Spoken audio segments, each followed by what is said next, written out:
Well, this has been a very productive recording so far. You seem to be very responsive. You take a lot of pride in your work, and I respect that. You're a very talented writer, I must say. Thank you. Thank you. Absolutely Oh no, no. beautiful artistic expression. So, yeah, do you want to elaborate more on your stories? Yeah, sure. Okay, let's talk about surrealism. So, I did try my hand at surreal storytelling, and it's probably my writing at its most dramatic. Okay. Seriously, how many more times are you gonna do that? All right. I'm sorry. It's the last one. Whatever.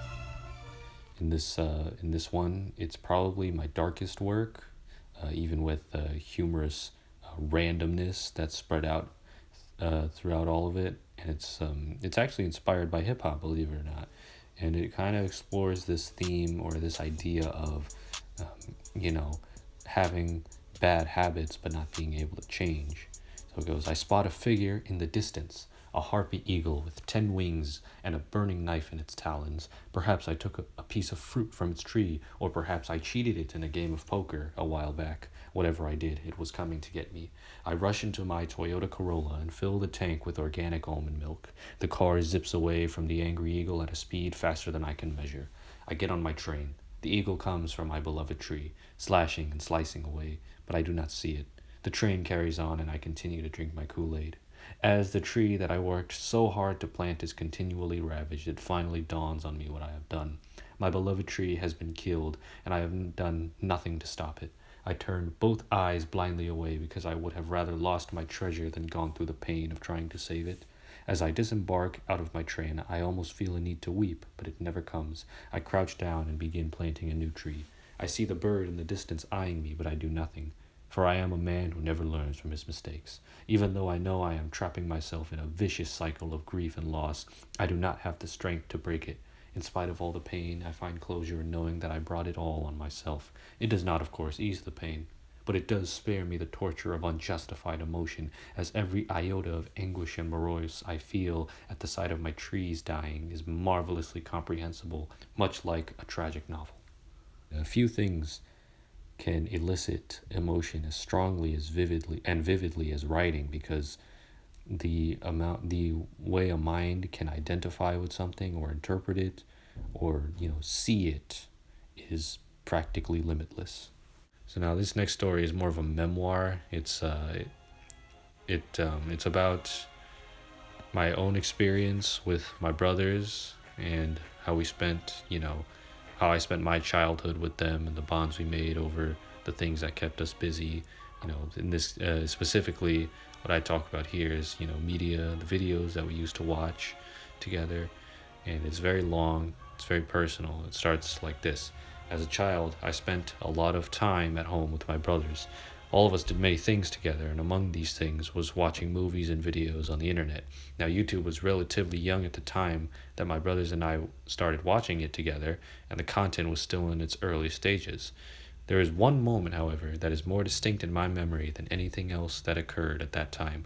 One simple video which stands out to me the most that stands out to me the most out of all the videos that I watched in my early childhood. I was simply minding my own business when I suddenly decided to take a look over at my brother's iPad to see what he was watching. And the video was a gameplay of a fast-growing video game called Minecraft on the Xbox 360. Now, at the time, I had only ever been exposed to the game by my cousins who lived across the country, and the video was posted by a man named Joseph Garrett, who was one of the pioneers of that genre, and his friendly commentary and engaging style of filming piqued my interest. And I decided to take a look at his content. And after that, I watched him play Minecraft nearly every single day for the remainder of my young childhood. It sounds strange to write about this and even to talk about it now, but that is usually how I spent my leisure time. And there was a strange sense of magic in his videos. Just hearing his voice made me feel like I had traveled into the world with him. It was like talking to a friend. I was just a child enjoying myself and didn't think much of it. And I was really no different from any other kid rushing home from school to catch his favorite cartoons. And over the years, my brothers and I spent time bonding over these videos and this game. The most vivid memory I have is when my brother's birthday came around, and I had no real idea what I was going to get him because I was so young. So I spent the entire day playing the game and building him a massive art piece shaped like a canvas, and I used that to make this pixel art. And I used those videos to teach myself how best to put it together. And that was probably the best example of those simple videos really helping me to do good things in the world. And it strengthened my in-person relationships and my in-person bond, with my little brothers. So for that, it always holds a special place. I revisit the videos every now and then, and it's like revisiting an old friend. Very nice, very nice. So here's what I take away from this, okay? So your poems are probably your best use of metaphors, and your surreal story was probably the most emotional of your works, and the one that you just told is probably your most personal writing. Would that be accurate? Yeah, I like that assessment. Thank you. Well, thank you for doing this. Yeah, it was a no lot problem, of fun. man, no problem. You were very cooperative. It was an honor. I think this was a very productive recording. Hey, So for that, I thank you. And I hope to I'll see see you again, you. maybe on some other Bye. day, some other recording, another episode. Who knows? And yeah, that's all, folks.